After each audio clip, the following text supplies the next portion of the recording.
à notre second développement. Il concerne l'affaire Liana. Regardez cette une de la Dépêche du Midi. C'était tout à l'heure dans les kiosques. Affaire Liana, un tsunami politique. Il ne vous a pas échappé que Gérald Darmanin était monté au créneau hier à la télévision pour venir dire que s'il fallait prendre des sanctions au terme de l'enquête administrative qui est lancée et dont nous connaîtrons les conclusions dans une quinzaine de jours, il le ferait. Il a présenté des excuses au nom de la France et a dit qu'il en tirerait toutes les conséquences lorsqu'il évoquait cette affaire. Nous sommes avec Noémie Schulz. Bonjour Noémie, Patrice. Journaliste police-justice, France Info TV, Béatrice Gelot, journaliste politique. Bonjour Béatrice. Nous sommes en visioconférence avec Manon Lefebvre, secrétaire nationale du syndicat de la magistrature. Bonjour madame. Bonjour. Nous sommes également en visioconférence avec Caroline Rambaud, qui est médecin légiste et qui va nous éclairer tout à l'heure sur ce qu'est précisément une autopsie. Bonjour madame. Bonjour. Voilà. Et nous sommes également avec Frédéric Chevalier. Bonjour monsieur. Bonjour monsieur. Vous êtes président de la Conférence nationale des procureurs de la République. Là, vous êtes avec nous en visioconférence et après-demain, vous serez à Paris avec Gérald Darmanin, puisqu'il semble qu'il ait convoqué tous les procureurs. Alors, on va commencer par cet extrait de la prestation télévisée du ministre de la Justice hier soir chez nos confrères de TF1. Il évoque d'éventuelles sanctions à venir dans cette affaire Liana. Aujourd'hui, l'institution judiciaire, elle n'a pas su protéger cette petite fille. J'en tirerai toutes les conséquences et au nom de la justice, comme ministre, je veux présenter mes excuses à cette famille et aux Français qui sont légitimement choqués, terrifiés de voir de telles défaillances. En France, il y a forcément des responsabilités. Moi, j'assume les miennes en donnant mes excuses et en parlant devant vous, devant les Français, en répondant aux questions de l'Assemblée nationale et du Sénat. J'assume mes responsabilités, mais si les faits semblent être confirmés, je proposerai des sanctions, en effet, pour des défaillances, des fautes professionnelles. Frédéric Chevalier, vous avez, je n'en doute pas, écouté le garde des Sceaux hier à la télévision. J'ai dit que vous seriez après-demain à Paris. C'est pas le cas, parce que vous n'êtes pas procureur général, mais président de la Conférence nationale des procureurs de la République. Est-ce que le ministre vous a convaincu hier à apaiser tout ce que vous pouvez ressentir ou au contraire vous a un peu mis en colère?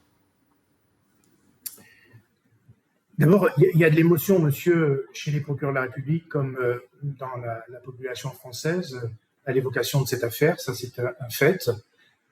Ensuite, moi, j'étais tout à fait en phase, nous étions tout à fait en phase avec le garde des Sceaux lorsqu'il a décidé, avec son collègue de l'Intérieur, de diligenter une inspection qui s'avère sans doute nécessaire. Mais on suppose aussi que s'il s'agit de diligenter une inspection, c'est que, pour l'instant, on ne sait pas encore répondre aux questions qui se posent. Qu'est-ce qui s'est passé? Est-ce qu'il y a eu des retards? Est-ce qu'il y a eu des dysfonctionnements? Si oui, de quelle nature? Pourquoi? Que faire pour que ces éventuels dysfonctionnements ne réapparaissent pas? Donc, il y a plein de questions qui vont être posées, qui sont posées à l'inspection. Et ce qui nous paraît un peu paradoxal, c'est de à la fois faire cette inspection avec laquelle on est d'accord et à la fois, d'ores et déjà, jeter au pilori un certain nombre de collègues, notamment la collègue de Hoche, qui vit des moments très compliqués. Voilà. Et nous... cette façon d'envisager cette communication, effectivement, nous a un peu heurté. Voilà. Cette dame, vous l'avez évoquée, à savoir la procureure de Auch, Clémence Meyer, est même menacée de mort sur les réseaux sociaux. Eh bien oui, parce que tout le monde s'autorise ce que tout le monde s'autorise. Et donc, à partir du moment où on dit que c'est la justice qui a défailli, c'est la justice qui a dysfonctionné, eh bien, on prend cette collègue dans un tourbillon qui est inadmissible. Bon, on a déjà dit, il s'agit nullement de vouloir se disculper, de vouloir dire qu'on est très fort, très bon, etc. C'est pas du tout le sujet. Le sujet, c'est de dire que tous les matins, les 1900 magistrats du parquet, ils se lèvent pour faire ça, pour faire leur boulot, leur métier, pour mener des enquêtes, pour interpeller, pour faire traduire en justice des gens qui commettent des infractions. C'est le propre de notre métier. Voilà. Et que donc, cette collègue, comme les autres, elle est investie, elle est engagée, elle est mobilisée. Bon.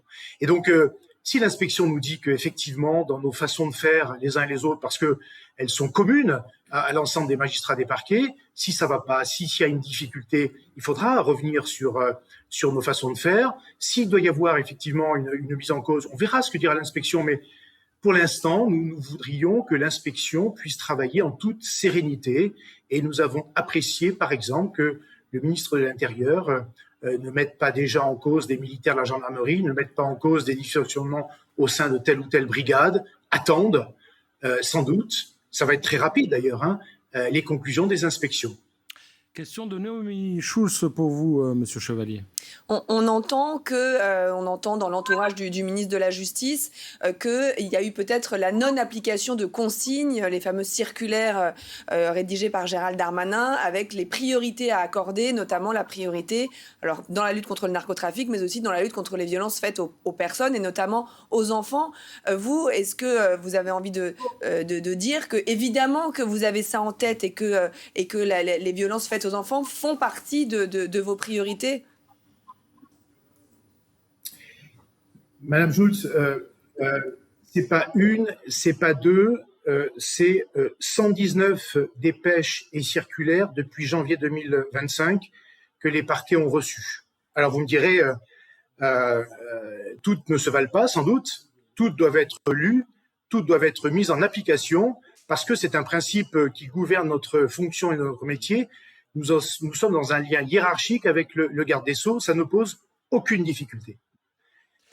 Deux fois, le garde des Sceaux nous a écrit, pardon, excusez-moi, je termine. Deux fois, il nous a écrit, le garde des Sceaux, pour dire que les violences après le narcotrafic, les violences faites aux personnes, dont celles faites aux mineurs, devaient être notre priorité. Et c'est ce qu'on fait tous les jours, mesdames et messieurs, évidemment. Et que 29 000 personnes sont traitées par la justice sur des infractions de viol, d'agression sexuelle sur mineurs, ça traduit nécessairement un engagement de tous les instants, avec les enquêteurs, avec les policiers et les gendarmes, qui font tout ce qu'ils peuvent également pour, au sein de leur brigade spécialisée, lutter contre ces délinquances inadmissibles. Donc, bien évidemment qu'on les applique, ces circulaires de politique générale de Monsieur le garde des Sceaux, c'est normal, c'est notre fonction encore une fois. Et vous voyez, le seul cas où on les respecterait pas, c'est qu'on ferait non seulement du narcotrafic, mais également des violences contre les personnes, parce que dans une même journée, on est souvent confronté à toutes ces enquêtes à la fois. Et je peux vous le dire que les 1909 magistrats des parquets font face, voilà, autant qu'ils le peuvent et autant que leurs capacités leur permettent. J'ai cru comprendre qu'il y avait eu quelques 60 circulaires qui avaient été diffusées depuis le début de l'année. Et en illustration de cela, précisément les deux circulaires que l'on vient de voir, on va peut-être les revoir parce que ce qui est intéressant à souligner, c'est que l'une est datée du 27 janvier 2025. Elle dit aux magistrats, en gros, de donner la priorité aux narcos. Et l'autre est datée, devinez quoi, du 27 janvier 2025 aussi. Et elle donne la priorité aux violences faites aux femmes et aux enfants.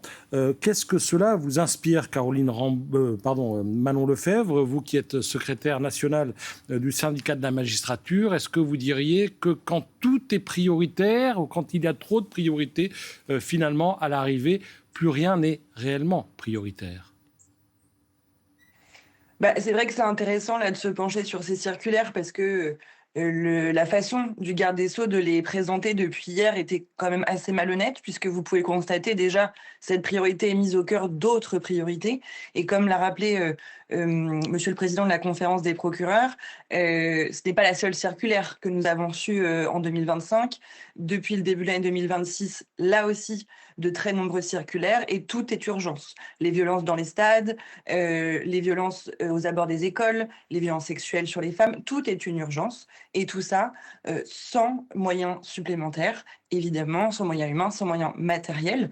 Et donc, c'est très intéressant que vous ayez accès et que les citoyens et les citoyennes puissent avoir accès aussi à ces circulaires pour qu'ils comprennent quelle est la réalité de ce qui nous est demandé et parallèlement la réalité des moyens qui nous sont donnés pour respecter ces fameuses circulaires.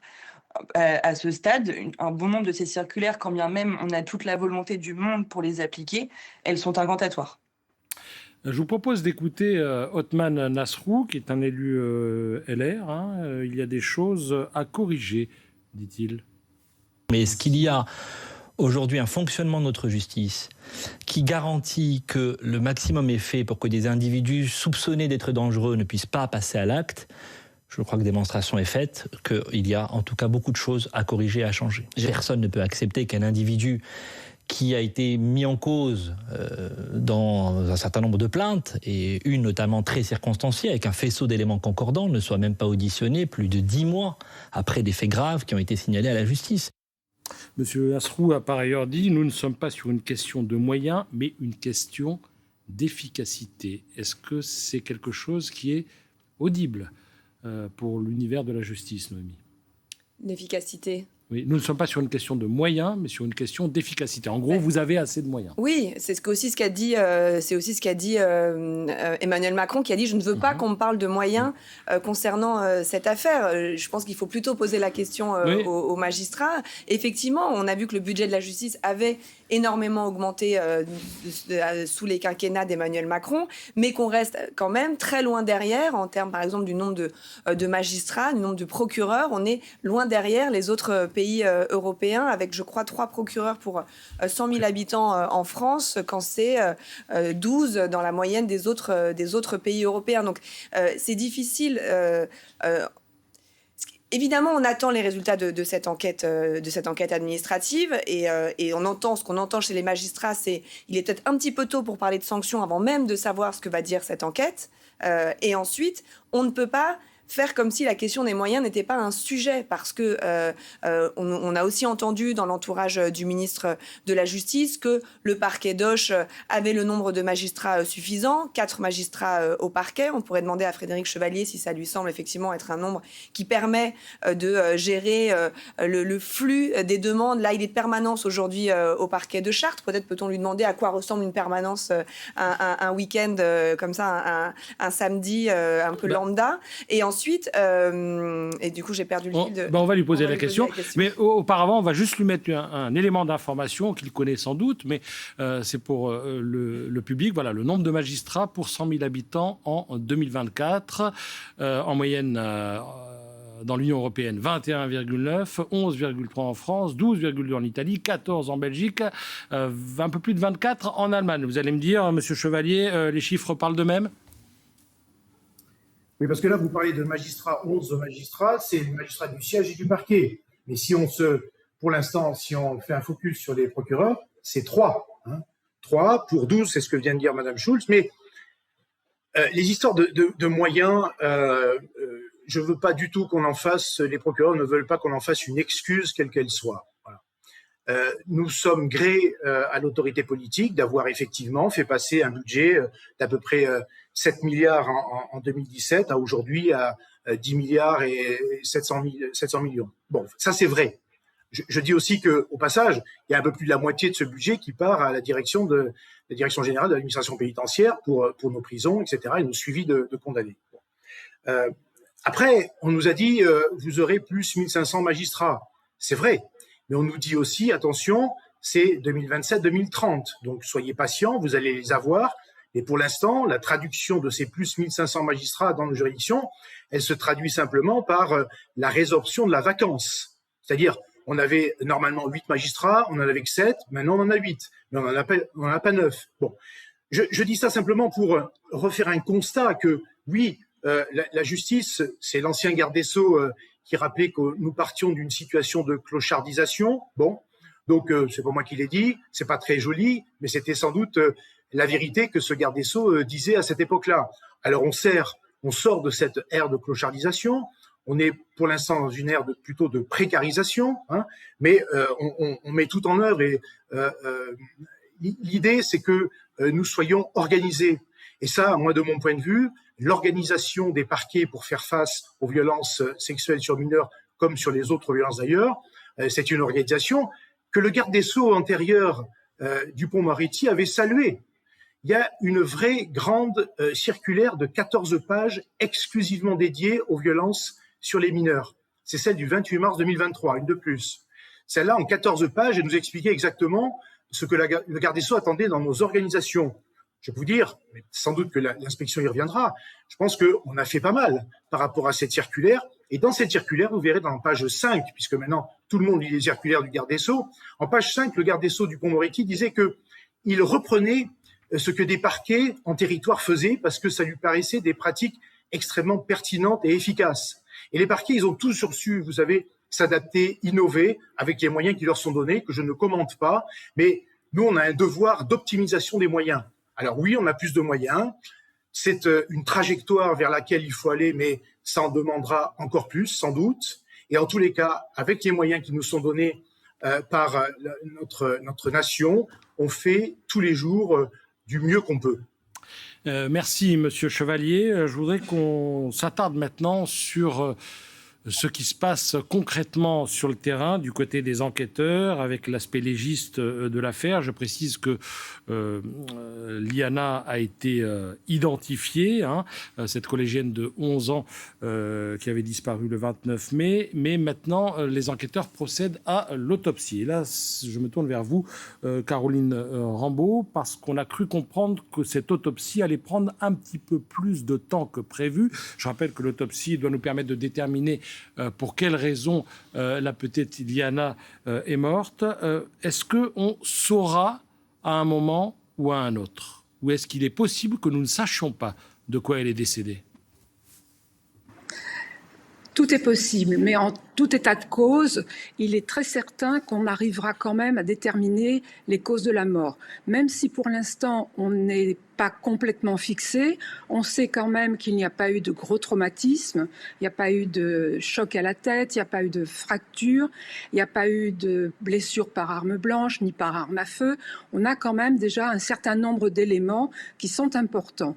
Maintenant, il faut voir que le corps malheureusement devait être un petit peu abîmé 6 jours après les faits, de façon avec la chaleur qu'il y avait dans ce silo, et la dégradation du corps malheureusement est très rapide. Donc c'est probablement pour ça que les légistes n'ont pas pu déceler de façon précise les causes de la mort, mais en toujours est-il qu'ils ont fait toute une batterie d'examens complémentaires qui maintenant devraient pouvoir porter leurs fruits. Il y a ne serait-ce déjà que la toxicologie qui est vraiment très importante. En plus, il y a l'examen anatomopathologique. Alors, qu'est-ce que c'est l'examen anatomopathologique? On prélève des fragments de chacun des tissus et des organes, on le fixe en formol et ensuite, il y a toute une technique qui permet de mettre des coupes sur des lames et on regarde au microscope. Et donc ça permet d'aller à l'échelon cellulaire, à l'échelon tissulaire et donc d'être beaucoup plus précis encore. Donc il serait étonnant qu'on n'arrive pas à découvrir les cause exacte de sa mort. Question de Noémie Schulz. Pour qu'on comprenne bien, l'autopsie en elle-même est terminée. C'est juste qu'il y a eu beaucoup de prélèvements et qu'il y a des analyses maintenant à faire. Mais à quelle échéance pensez-vous que l'on pourra avoir des éléments sur effectivement les causes de la mort et éventuellement aussi la présence d'ADN du suspect sur le corps de cet enfant qui pourrait aussi donner des éléments sur l'implication de cet homme si tant est qu'il en faille, il en faut bien sûr plus qu'à l'heure actuelle. Eh bien, les examens sont... La toxicologie, ça se fait en quelques jours. Les examens anatomopathologiques, ça se fait il faut compter au moins une semaine, le temps que les prélèvements soient bien fixés et puis puissent être techniqués et interprétés. Et quant à la génétique, c'est relativement rapide, surtout que c'est l'IRCGN qui est saisi, qui travaille là-dessus, qui sont extrêmement compétents et qui ont tous les moyens techniques pour aller vite. Donc normalement, tout est mis en œuvre pour aller le plus vite possible. Et je dirais que d'ici une dizaine de jours, on devrait en savoir plus. Caroline Rambaud, cette affaire s'est déroulée dans le département du Gers et on a appris que le corps avait été transporté à Pontoise, qui se trouve au nord-ouest de Paris, dans le Val d'Oise. Pourquoi Pontoise? Il y a des moyens là-bas qu'il n'y a pas ailleurs? Il y a l'IRCGN, l'Institut de recherche criminelle de la Gendarmerie nationale, qui sont des militaires qui sont prêts pour travailler à n'importe quel moment et qui ont également des moyens considérable, que ce soit en laboratoire, en médecin légiste, en technicien pour couvrir tous les aspects de l'enquête.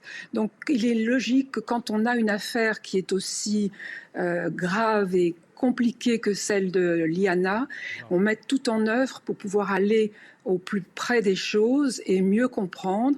Et donc l'IRCGN est vraiment le top de ce qu'on peut faire actuellement. On en a suffisamment en France de ce genre de structure ? Je ne sais pas s'il y en a d'autres. En tout cas, l'IRCGN est extrêmement reconnu et très apprécié.